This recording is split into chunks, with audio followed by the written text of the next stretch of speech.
Bienvenidos amigos y amigas de Latinoamérica y el mundo. Soy Daniel De Vita y es un placer darles la bienvenida una vez más a este espacio donde seguimos juntándonos para reflexionar juntos, para pensar juntos el acontecer y sobre todo el devenir de nuestra Latinoamérica unida, de nuestra bendita y querida patria grande que nos han legado nuestros libertadores defender y llevar a la victoria. Y hoy estoy realmente muy contento porque vamos a tener con nosotros una persona que se ha vuelto imprescindible en la lucha de los pueblos, en esta nueva dinámica que nos plantea el imperialismo, en estas ofensivas que tienen más que ver con la manipulación en masa, más que con las armas, aunque todavía eso continúa, pero es increíble la manipulación, es increíble las maneras que encuentran para retorcer la opinión pública y fabricar percepciones de que hay grandes mayorías populares detrás de una temática o interesados en otra,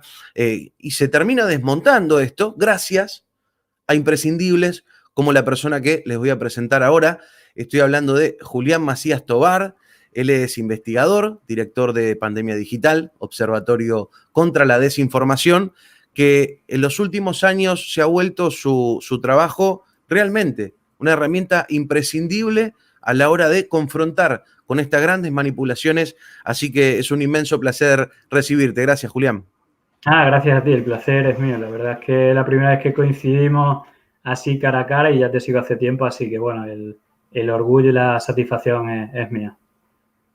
Excelente. Bueno, vamos a contextualizar un poco. En las últimas horas has hecho un revuelo increíble en las redes sociales, mucha gente levantando tu trabajo en estas horas, donde a esta cuestión en Cuba, donde nos querían mostrar grandes manifestaciones, multitudinarias manifestaciones, incluso utilizando fotos viejísimas de que en Cuba se levantaba el pueblo ante la ineficiencia del Estado a la hora de combatir la pandemia, y después un hashtag SOS Cuba, donde se difundía por todos lados, imitando un poco, entiendo yo, el SOS Colombia ante la represión feroz de Iván Duque, y tratar de equiparar situaciones que poco tienen que ver. Y uno dice, claro, mirá, es tendencia mundial. Todo el mundo está preocupadísimo por lo que está ocurriendo en Cuba, una situación impresionante, pero cuando uno se pone a analizar, o mejor dicho, cuando vos que sabés hacerlo, te pones a analizar, empiezan a salir a la luz otro tipo de datos. ¿Podrías contarnos, Julián, de qué se trata esta investigación y a qué conclusiones has llegado? Bueno, a ver, el tema es bastante complejo, ¿no? Pero bueno, haciendo un pequeño resumen, bueno, lo primero empezando, ¿no? Porque muchas veces esto pasa cuando dice hay bots y dice, claro, te sale una persona que participó, sí, yo también soy un bot. Es decir, evidentemente que haya bots no significa que todo sea bots y que haya manipulación en vídeos y en imágenes para hacer que haya manifestaciones no quiere decir que no existan las manifestaciones. Son reales, hay personas, incluso es entendible porque la situación, por varios motivos, el principal es el bloqueo, pues hay una insatisfacción que hace que la gente también, bueno, salga a reclamar y aparte creo que tienen el derecho a hacerlo. Pero lo más llamativo de todo esto es como ha habido, digamos, un malabarismo en la narrativa de este hashtag, comenzando, bueno, el origen, yo creo que la primera vez que se usa es el día que tienen un material, un contenido que, por desgracia, bastante habitual en Argentina, en España, en cualquier país del mundo durante la pandemia.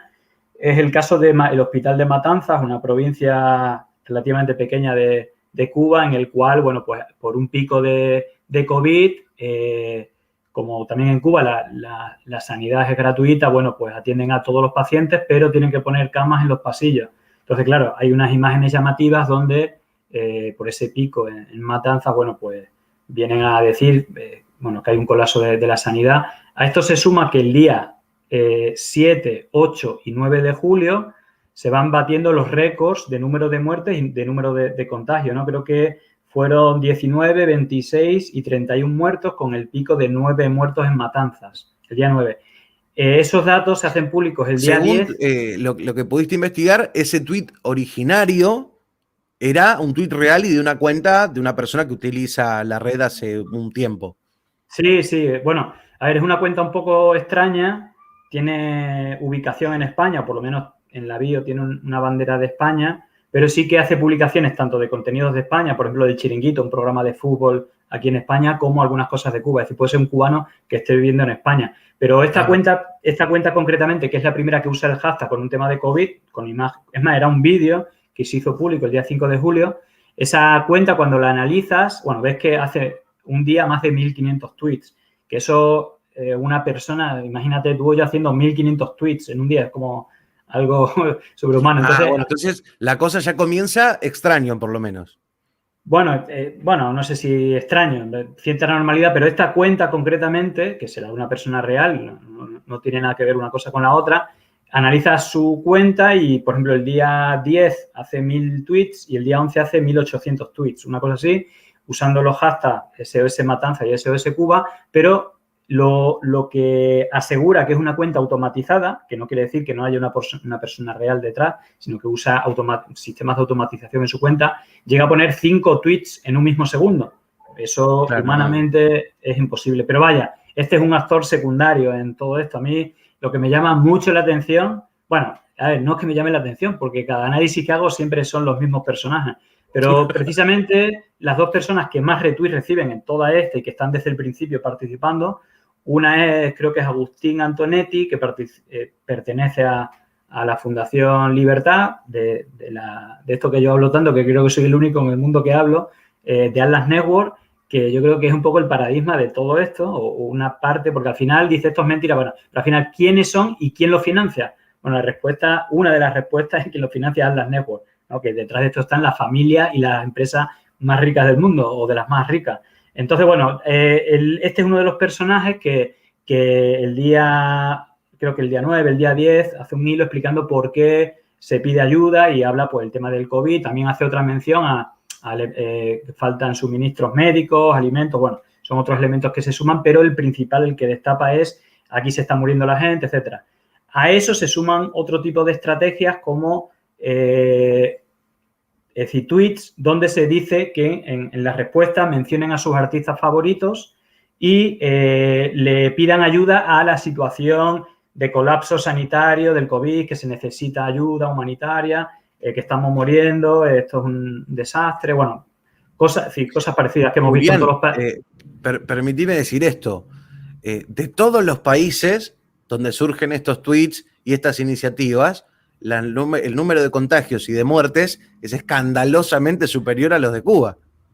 Sí, claro, esto es lo llamativo, es decir, que el punto, digamos, narrativo de que destapa esto es el pico de muertes, pero, bueno, yéndote a páginas de estas que te compara datos, yo lo que hice, digo, bueno, vamos a comparar los datos de Cuba, por ejemplo, aquí en Europa, ¿qué país se parece a la población de Cuba? Bueno, Bélgica tiene la misma población.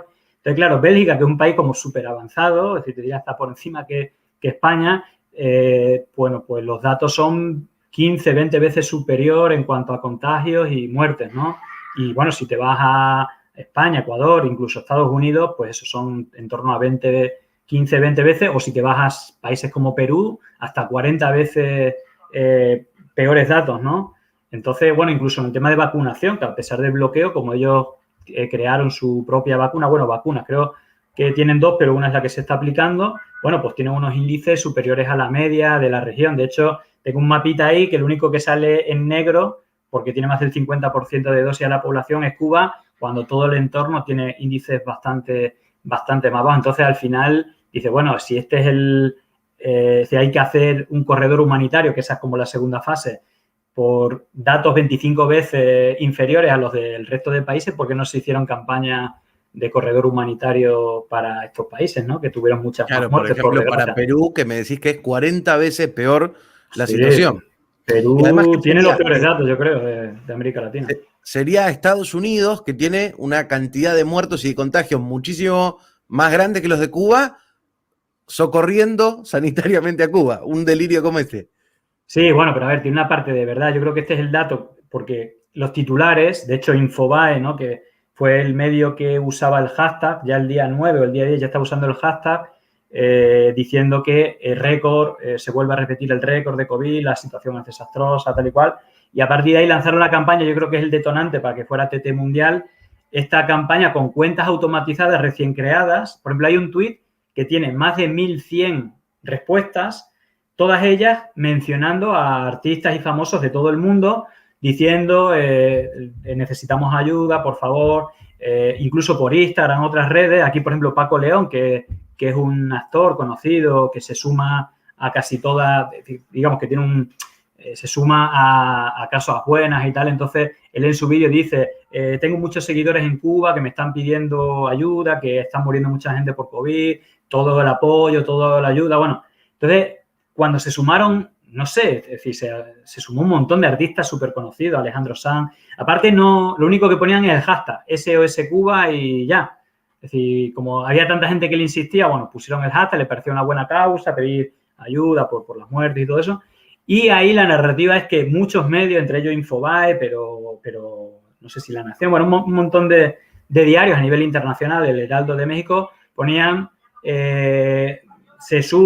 vez se suman más artistas a la pedida de un corredor humanitario para Cuba. Claro, pero esto del corredor humanitario, en realidad quien lo estaba diciendo un poco la disidencia de Cuba, pero no estaba en la narrativa a la hora de pedir ayuda. ¿Y a qué nos recuerda lo del corredor humanitario? Pues al caso de, no sé si te acuerdas, el concierto en Venezuela con un montón de artistas pidiendo un corredor humanitario, que luego iba Guaidó en un coche, venían militares y paramilitares detrás para un golpe de Estado en Venezuela, que luego le entraron, quemaron, le echaron la culpa de incendiar un camión y luego resultó que el New York Times demostró que lo habían quemado con un cóctel molotov desde la parte colombiana y todo esto, bueno, fueron acusando. Entonces, claro, yo creo que el gobierno de Cuba, creo que en rueda de prensa uno de sus ministros dijo que bienvenida toda ayuda, pero claro que un corredor humanitario es para situaciones de conflicto bélico y me imagino pues también tienen el miedo, una isla como Cuba, bueno, de la intervención militar extranjera. Y ya lo último, la tercera fase, cuando ya salen las manifestaciones, claro, ya no se habla del COVID, sino se habla de la libertad, de todo esto, y desde Miami, desde toda la disidencia, pues se habla de intervención militar de los Estados Unidos. Y como que tanto los artistas como la gente que sale a la calle, como todo el hashtag SOS Cuba, lo que pide es una intervención militar de los Estados Unidos, cosa que seguramente si hubiera arrancado por ahí, pues seguramente no se hubiera sumado mucha gente, ¿no? Entonces, al final yo creo que me parece que un poco sincronizado tanto por las cuentas que participa, porque aparte de Antonetti, de la Fundación Libertad, hay otras cuentas, ¿no? Toda la derecha internacional, pero Yusnavi, que es un cubano que ya hace tiempo está en Miami, siempre en mis hilos aparece como 1000 veces porque es como un patrón. Es decir, todas las cuentas bots que difunden campañas en diferentes países tienen ciertos patrones y uno de esos patrones es que todas estas cuentas automatizadas siguen a Yusnavi, que yo ni lo conozco, pero como aparece en el patrón siempre lo repito. Es una prueba. Entonces, que Yusnavi sea la cuenta que justamente es la que lanza los vídeos de todas las manifestaciones y tienen miles y miles de retweets con personas reales, con bots, pero todo esto con un hashtag que es TT Mundial y que todo el mundo lo está viendo. Entonces, eso, pues, sirvió, pues, que todo el mundo, aunque fueran pocas personas en la primera, que es Antonio no me acuerdo ahora el nombre de la ciudad, donde empezó la primera manifestación, aunque fueran 100, 150 personas, pues se le dio una gran dimensión porque todo el mundo estaba viendo SOS Cuba. Entonces, toda esta campaña al final parecía, pues eso, que lo que era pequeñito, pues se convierte en algo grande y luego eso facilitó mucho para que se hicieran manifestaciones que, bueno, que quizás no sea tan importante, no lo sé. Creo que, no hay que decir que todo esto es falso. Hay descontento, hay manifestaciones y aparte yo, por un lado, defiendo la libertad de manifestación. Incluso creo que es una buena oportunidad para Cuba para ver que se respetan los derechos civiles como el de manifestación y los derechos humanos, incluso comparar con todas las manifestaciones que hemos tenido en América Latina, ¿no? En Chile, en Colombia recientemente, en Perú, en Ecuador, donde las Fuerzas Armadas han masacrado a la población. Por ahora en Cuba no está pasando esto, pero es súper llamativo. Digo que Cuba puede hacer ahora que le está mirando todo el mundo, bueno, es decir, ver que no trata igual a su pueblo, aunque sean disidentes, creo que también son parte del pueblo, incluso tiene que escuchar a su pueblo, por más que esté en contra, y respetar la integridad física, cosa que no hizo otros países. Creo que hasta ahora está igual, pero lo que me llama mucho la atención, es decir, ahora estoy con la tele conectada en mi casa, es decir, son 24 horas hablando de Cuba y hablando de la represión, cuando es que no se ha visto, bueno, creo que Daniel, tú también has estado siguiendo las manifestaciones en todos estos países y las imágenes brutales de muertes, violaciones, mutilaciones de ojos, bueno, algo totalmente brutal. Y aquí, sin haber nada de eso, es 24 horas. Entonces, yo creo que es un buen momento para ver la doble vara de medir de los medios de comunicación, también de ciertos políticos, pero es hora de hablar de derechos humanos, también en Cuba, hay que respetarlos, pero recordemos qué pasó en Colombia, qué pasó en Chile, qué pasó en Ecuador, qué pasó en Perú, qué pasó en Bolivia y qué está pasando en toda América Latina, quiénes están detrás y por qué salen impunes tanto legalmente como mediáticamente sobre todo, ¿no? Los medios de comunicación hacen un blanqueamiento total de estos golpes o esta represión o este terrorismo de Estado y ahora en Cuba, bueno, podemos debatir políticamente, pero si nos vamos al tema de represión, es como de chiste, ¿no? La represión que hay en Cuba, si lo comparamos con la de todos estos países, que ha habido un mutis total, por lo menos te hablo desde España, un silencio total con todos estos casos brutales y ahora está 24 horas en todas las teles, a todas las horas, hablando de la represión de Cuba. Bueno. Es fantástica la explicación y el contexto que le pones. A la gente que está del otro lado, les recordamos que van a encontrar el hilo con los tweets, con toda la investigación completa de Julián acá en la descripción del video. Y lo importante es esto, a ver, se llegó al récord de muertes en Cuba por COVID y es cierto. Ahora, comparado con la situación de el resto de todos los países latinoamericanos, Cuba tiene mejores indicadores. Entonces, ¿es cierto que se llegó al pico de muertos en Cuba? Sí. Y es cierto que sigue siendo infinitamente más bajo que el resto de los países. Ahora, ¿es cierto que hubo una manifestación o que hubo manifestaciones en Cuba? Sí. Manifestaciones de 100, 150, algunos dicen que hubo hasta 300 personas en una manifestación. Y obviamente que tienen todo el derecho del mundo de manifestarse, están ejerciendo su derecho de hacerlo, pero ¿cuál es la gran manipulación? ¿Cuál es la gran mentira? Bueno, que en este momento hay países que tienen índices de muertos, y no solamente por COVID, sino por muchas otras cosas, que se producen manifestaciones no con cientos de personas, con miles, y a veces con decenas de miles, y eso no sale en ningún lado. Y no solamente esto, sino que en Colombia, y recién lo decía Julián, que tiene la tele prendida, y está viendo cómo le hablan de represión en Cuba, cuando en Colombia vimos todos los videos de cómo asesinan personas impunemente en las calles, de cómo aparecen cuerpos mutilados, gente sin cabeza, un brazo en un río, cómo hay desaparecidos que no se sabe todavía su paradero, y hablan de represión en Cuba, donde, si alguno no sabe, la policía no porta armas en Cuba.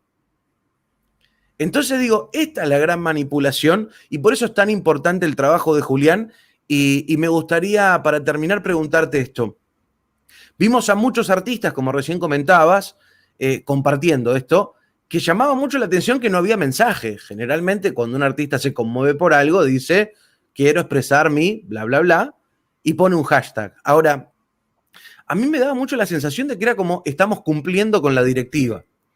Probablemente algún artista se habrá sentido presionado por su propio público, que le pedían que publique eso, y puso SOS Cuba. Pero, teniendo en cuenta el antecedente de ese festival por Venezuela del que mencionabas, y la presión que ejercen los sellos discográficos con el tema Cuba, que esto lo venimos hablando hace bastante, cómo artistas cubanos no pueden tocar en Miami, les rescinden los contratos y no dicen que en Cuba hay una dictadura. Bueno, llama la atención que J Balvin haga un tuit poniendo solamente SOS Cuba. Y muchos otros que han tenido estos ascensos fabulantásticos, le decimos acá, y parecía como todos cumpliendo una directiva, ¿no? Ah, bueno, hay que poner este hashtag a tal hora, y la mayoría no tiene ni idea de lo que está ocurriendo. A muchos le preguntás y dicen, no, a mí no me importa la política, y lo vimos en el Festival de Venezuela, que le preguntaban, ¿por qué estás acá? No, venimos a cantarle a la paz, pero ¿por qué estás acá? No, yo de política no opino. ¿Y qué haces acá entonces, muchacho? Total. Ahí, va a ver, aquí puedo hacer interpretaciones. Como tenemos preámbulo de estas cosas, pues podemos, tener alguna tesis sobre qué pasó. Yo creo que puede ser una mezcla de todo. Yo creo que habrá gente que con los comentarios de gente que le sigue y tal, pues habrá pensado, oye, mis seguidores me están diciendo. Creo que indudablemente, creo que más, no sé si sellos discográficos, representantes, bueno, por ahí se habló que en Venezuela muchos de ellos eran representados por una persona muy vinculada a todo este movimiento. Y luego hay otro antecedente que a mí me parece súper espectacular, que es en Perú, la mitad de la selección peruana leyendo con un teleprompter algo así, no al comunismo, democracia y libertad, más o menos con palabras, ¿no? Leyendo, y luego se supo que eran 7, 8, 9 jugadores de la selección de Perú, eran todos del mismo representante. Entonces fue el representante el que le dijo, oye, no tienes que hacer esto. No sé el acuerdo que hubo con el representante y Keiko. La campaña de Keiko Fujimori fue con la camiseta de la selección peruana y con el apoyo de la mitad de la selección peruana leyendo un discurso ahí donde siempre dicen democracia, libertad, no al comunismo. Pero no saben ni lo que están leyendo, ¿sabes? Entonces, me parece espectacular, ¿no? Entonces, yo creo que aquí puede haber algo parecido, ¿no? De que o bien representantes o tal, pero es verdad, tampoco se han mojado mucho. También es verdad que sí hay artistas que se están mojando y están dando la cara y están haciendo canciones. Es decir, no hay que decir todo es blanco y negro, pero claro, para llegar a la magnitud a la que llegó el hashtag y todo, pues tienes que usar otro tipo de artilugios que, unas serían por desconocimiento, otros, pues le habrán dicho, oye, tienes que poner este hashtag, y para no mojarse han puesto el hashtag sin ningún mensaje. El 90% de todos los artistas han puesto el hashtag y no han dicho nada. Es como, no sé, le han dicho, oye, pues pon el hashtag o, como dices tú, no sé de qué me están hablando, pongo el hashtag y así cumplo y ya. Y bueno, al final se dio esta situación que, bueno, ahora yo creo que hay que ver, es decir, ya está creo que vamos a tener Cuba para mucho tiempo y yo, sinceramente, creo que, si no me quiero posicionar 100% con el bloqueo quizás es lo más grave y yo creo que tiene que ser la reivindicación número uno, pero también yo creo que es una oportunidad para hacer avances, ¿no? Es decir, yo creo que también hay que escuchar esa parte. Si una parte de la población está pidiendo ciertas libertades, ciertos derechos, bueno, pues es momento de hacer un proceso constituyente donde todos los cubanos reescriban cuál puede ser el futuro, ¿no? Pero creo que sobre todo hay una amenaza que es la intervención militar de los Estados Unidos, que al final donde van estas campañas, yo creo que por el bien de los cubanos habría que evitar tanto esa situación como luchar por el bloqueo y, bueno, quizás es el momento de hacer un proceso constituyente y revisarse si es verdad que existen estas peticiones, si son mayoritarias, bueno, que se haga democracia y que se haga un proceso constituyente en el cual, igual, hablo un poco por hablar, me refiero que puede ser una posible salida porque esto va a ser un hueso que no van a soltar, es decir, que por más que sean pequeñas las movilizaciones, pues las van a macrodimensionar y a mí lo que porque ya he visto bastante, ¿no? Se están haciendo directos pidiendo la intervención militar de los Estados Unidos, etcétera. Creo que sería lo último como lo que habría que evitar, ¿no? Quizás esto aprovechar una oportunidad para denunciar los abusos de derechos humanos en otros países, para pedir también al gobierno de Cuba que no entre en esa dinámica represora, es decir, por más que le repitan, bueno, al final uno tiene que estar con la verdad, con los derechos humanos y también con los derechos, aunque sean disidentes, sean personas que no opinan igual, darle su espacio, darle sus derechos civiles y bueno, también escuchar al pueblo. Si es mayoritario, yo creo que es minoritario, pero yo creo que también no hay que desconocer que hay una situación mala económicamente, por bloqueo, por otros motivos, también puede ser errores del propio gobierno, pero sobre todo, es decir, hay que evitar lo que parece que es un poco el objetivo de los que están detrás de todo esto, que es justificar de alguna manera una intervención militar de los Estados Unidos, como históricamente parece que son dueños de toda América y que tienen derecho a poner, quitar gobierno y si no te montan una guerra, una intervención militar. Y bueno, esto yo creo que toda América Latina debería luchar por la soberanía de cada uno de sus pueblos y ello también compete que se le dé voz a sus pueblos y que tampoco despreciemos las manifestaciones o las opiniones diferentes, ¿no? Yo creo que eso también es importante y Cuba tiene una buena oportunidad para hacerle competencia en cuanto a respeto a los derechos humanos y derechos civiles a lo que pasó en casi todos los países de América Latina.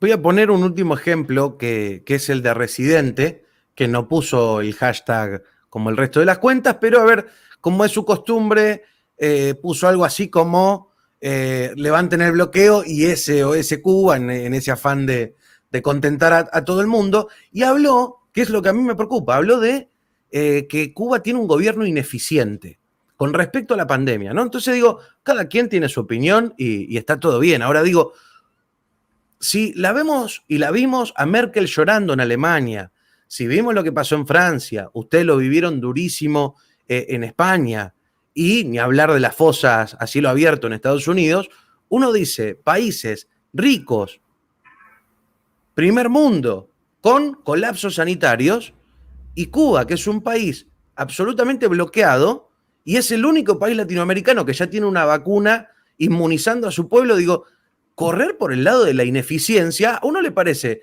o muy deshonesto, o que se está haciendo el trabajito para, y no voy a decir que este caso puntual, pero sí me gustaría, muy breve, Julián, si podrías contarnos qué es esto de ALAS y a quiénes vos estás visibilizando a través de estas fundaciones, ONGs e influencers, cómo vienen en una línea país por país machacando con lo mismo. No, total. A ver, yo vuelvo a repetir, a veces me parece que soy como un loquito hablando yo solo, pero de verdad es que es tan evidente. Es decir, ahora te comentaba antes de entrar en el aire que antes que pasara esto de Cuba, que me escribió mucha gente, aquí hay voz, tal, y yo estaba precisamente analizando un encuentro de Atlas Network, donde estaba Macri. Entonces se dio una coincidencia brutal, que es que el mismo día que se descubren las pruebas de que Macri apoyó el golpe de Estado dando armas con, digamos, que al final fueron las necesarias para las masacres que hubo, ¿no? Con decenas de muertos. Justamente en ese acto se pidió un golpe de Estado en Perú. Es decir, Vargas Llosa, que era un poco el anfitrión de todo esto y que, bueno, como peruano, él se decantó por Fujimori después de haber dicho que Fujimori es el peor dictador de la historia y todo esto, pero como está en esta red, Atlas Network, y él es una de las personas más importantes en América Latina, junto a Aznar y otros personajes,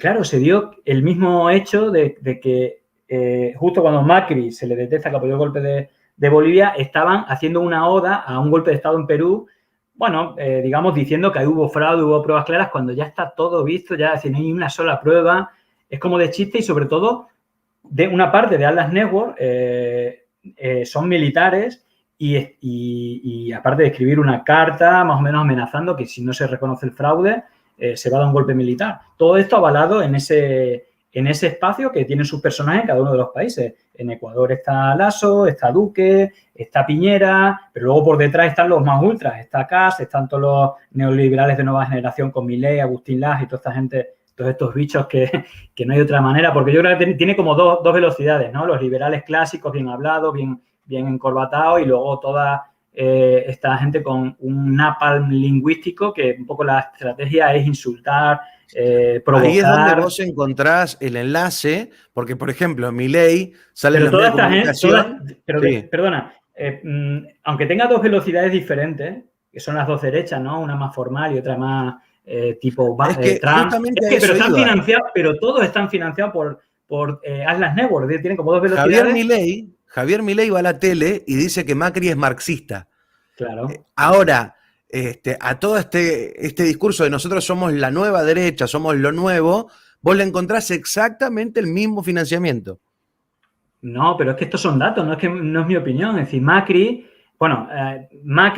primero fue uno de los primeros clientes de Cambridge Analytica. Es decir, Robert Nix, el director de Cambridge Analytica, digamos en el Congreso del Reino Unido, le preguntaron por la campaña de Argentina y dijo que sí, hicieron una campaña anti-kirchnerista, literalmente, que seguramente, no sé si fuera definitiva, pero que estuvieron ahí.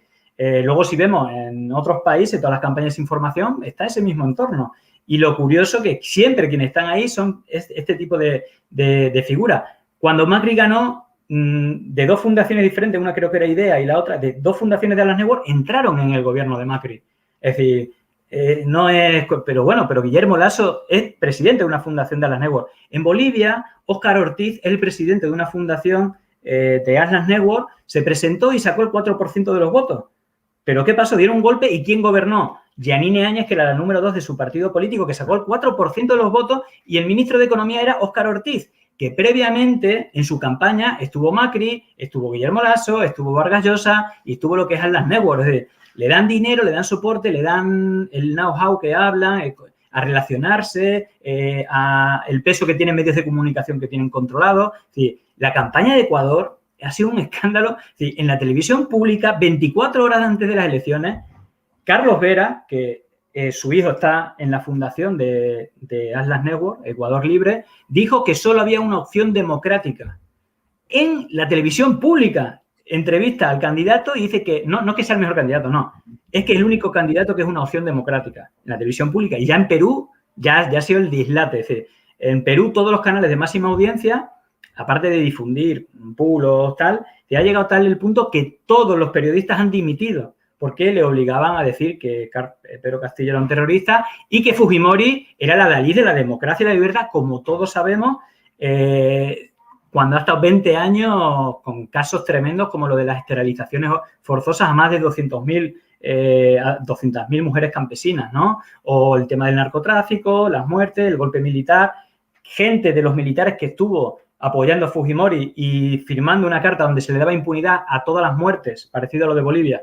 Una carta que decía que si mataban a gente quedaban totalmente impunes. Eso lo firmaron los militares fujimoristas que ahora están amenazando de dar un golpe de Estado si no se reconoce el fraude, que todo, hasta la OEA, fíjate lo que estoy hablando, hasta la OEA ha dicho que fue un proceso limpio, así que imagínate, también le llamarán comunista a lo de la OEA, ¿no? Pero se está convirtiendo la política en tal ya pasada de frenada que, bueno, al final estas estrategias de desinformación, yo creo que tiene que haber un punto en el que haya falta de, creo que la impunidad que hace todas estas estrategias hacen que no tengan límite, ¿no? Entonces yo creo que también hay que pensar cómo proteger a la ciudadanía de esta desinformación que ya pasa todos los niveles éticos y de cualquier tipo. Pero claro, como son totalmente impunes, pues la verdad que estamos un poco a su merced porque tienen todos los medios, todo el peso, la capacidad de contratar empresas que creen miles de bots y todo esto. Entonces, bueno, de alguna manera hay que agarrar el toro por los cuernos, que se diría en España, y todo esto siempre sin recortar derechos, ¿no? Porque está lo de la libertad de expresión, que es un derecho que necesitamos, pero también tenemos el derecho a recibir la información veraz y a que se respete el honor de las personas o de las instituciones para que no se les difamen, ¿no? Entonces, ahí hay un choque que hay que tratar de resolver con consensos de mayoría. Esto hay que ponerlo en el debate y meter presión a las plataformas, a las instituciones que regulen, pero con el beneplácito de la ciudadanía, porque, claro, tampoco podemos convertir en censura dictatoriales, ¿no? Lo que está bien, lo que está mal, pero bueno, estamos llegando a unos puntos que creo que hay que debatir sobre el tema y ver qué se hace, viendo un avance en derechos de la ciudadanía, no recortes en ningún caso. ¿Te sentís solo, Julián, hablando, recién dijiste como que vivís hablando de Atlas Network como un loco, porque vos me mencionaste todos países latinoamericanos, ¿le estamos prestando la suficiente atención los latinoamericanos o no? No, es decir, evidentemente creo que la democracia es crucial, ¿no? Es una de las cuestiones esenciales para vivir en paz, para ser felices y defender los derechos que todos tenemos y que en América Latina deberíamos tener la vacuna, ¿no? Después de la Operación Cóndor, yo a esto le llamo Operación Cóndor 2.0 porque son los mismos y todas estas fundaciones tienen un cartelito de Milton Friedman en su sede y defiende como Milei. El ídolo de Milei es Milton Friedman, que fue el gurú, el ideólogo del golpe en Chile, que fue allí con Pinochet a decir como que había que hacer, que no, es decir, al final yo creo que hay que es el modelo de Thatcher y Pinochet para millennials. Claro, Thatcher, Pinochet, Ronald Reagan y Juan Pablo II. Ellos acabaron con el comunismo, son los ídolos de la afición neoliberal, ¿no?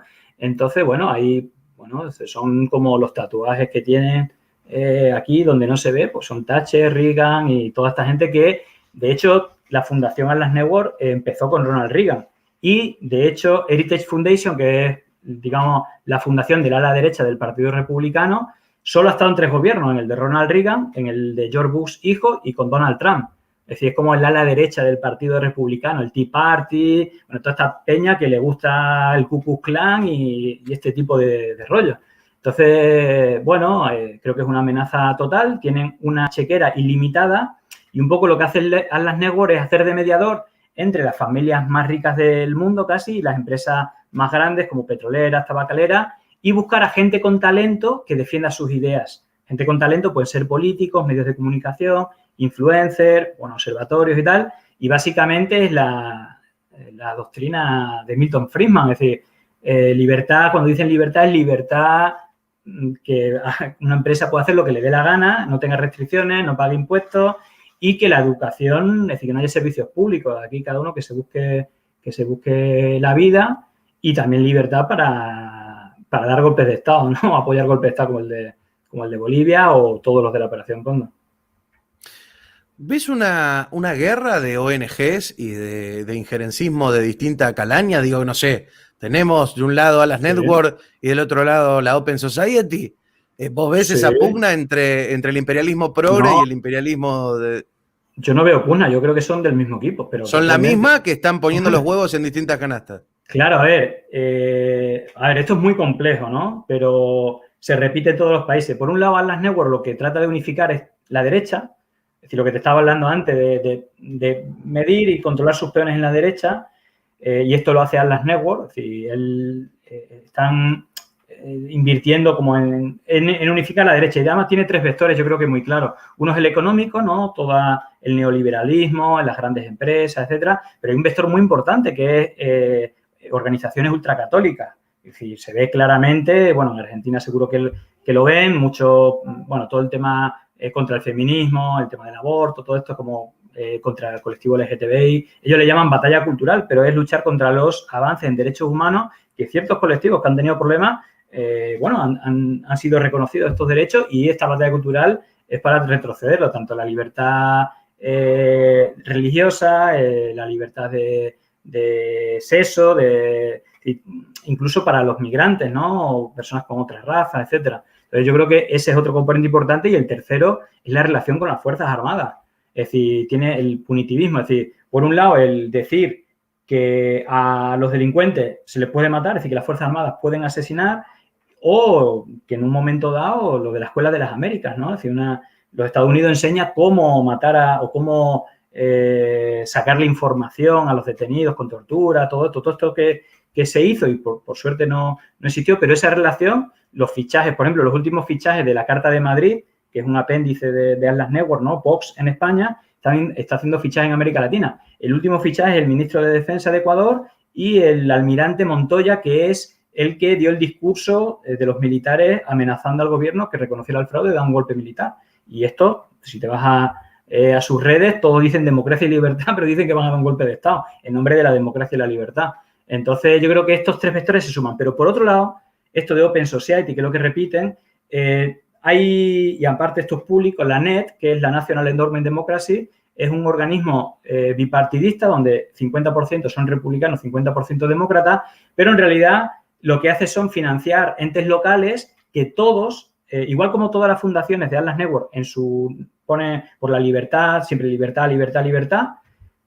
Libertad fue lo que durante la dictadura de Pinochet todas las monedas ponen en grande, libertad y la fecha de la muerte de Allende. Y era un poco el grito de Pinochet, ¿no? Y de todo esto. Pero lo que sí financia son ONGs o observatorios a favor de los derechos humanos, de la libertad de prensa, de los derechos LGTBI, de los derechos feministas, de todas las cosas bonitas que te puedas imaginar, son organismos financiados desde la NET. Y lo que hacen es dividir a la izquierda. El ejemplo de Ecuador. La NET financió un montón de fundaciones del entorno de Yacu Pérez. Yacu Pérez, que es ese abogado de empresas mineras que tenía el pelo corto, con gafas, con corbata, y que 3 años después se convirtió en Yacu Pérez, un hombre con pelo largo. El doctor Carlos Pérez Guartambel. Exactamente. Bueno, ahora Yacu Pérez va en bici a todos lados, repite el agua y el namaste y cosas de este tipo, y va con un poncho y es el indio perfecto. Es decir, y dice que es feminista, que es tal, pero bueno, el tipo lo rasca un poco y no es tan feminista, pero dividió el voto de la izquierda y financiado por todos estos organismos. Pero si te vas a Bolivia, igual.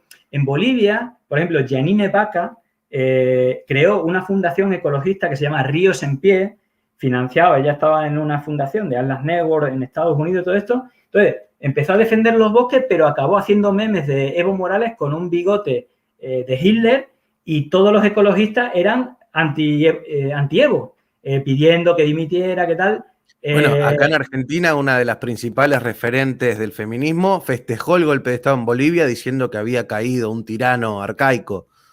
Claro, Yacu Pérez dijo lo mismo.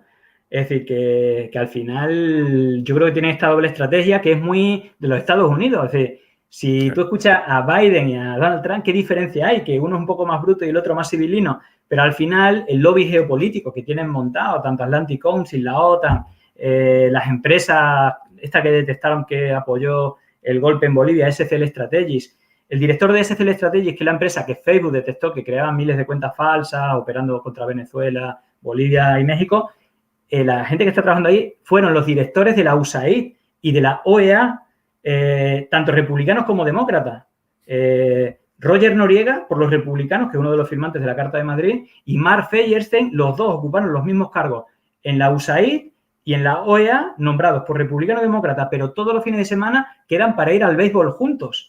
De hecho, Roger Noriega, es decir, cuando pillaron a Mark Feuerstein, que lo echaron de esta empresa cuando salió el informe de Facebook, Roger Noriega borró todas sus publicaciones con Mark Feuerstein, pero Mark Feuerstein no borró la publicación con Roger Noriega. Entonces quedan fotos de los dos juntos yendo al béisbol y haciendo parrilla. Y uno republicano, otro demócrata, pero los dos son golpistas y siguen en varias empresas, en realidad, y son agentes de máximo peso que van dando golpes de Estado lo más civilinos que pueden, pero a veces ni siendo civilino, como el caso de Bolivia, que vuelve a ganar las elecciones y no sé qué arman para que Evo se tenga que ir. Y luego, hablando de Evo, hay un mantra, ¿no? El tema de Venezuela y todo esto, pero yo pediría a la gente que viera los datos del gobierno de Evo Morales.